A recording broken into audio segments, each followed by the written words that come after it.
वो कॉर्नर पे एक पीसी है, वहाँ पे जमा करें, इजी पैसे जायज़ कैश, वो आपको बता देंगे जो वायलेशन है।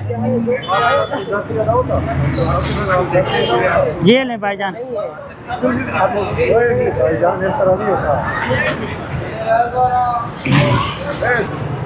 तो चला नहीं अस्सलाम वालेकुम, क्या है ना ये यहाँ से जाती है जो बजीरा कैसे करके सामान। एक मिनट ये हेलमेट आपने गोद में रखा हुआ है, ये सर की सेफ्टी होती है, जब सेफ्टी नहीं करेंगे चालान होगा। तो यहाँ से मछली ली है, यहाँ से सरकारी मुलाजिम है, ये ना करें।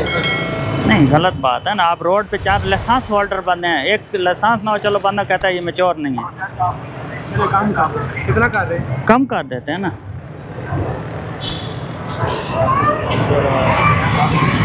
अभी तो दोनों का ऑर्डर है, जो हेलमेट सेफ्टी के लिए होता है, दोनों राइडर पहनते हैं हेलमेट, लेकिन कम से कम एक तो पहने, आपने रख के भी नहीं पहना है।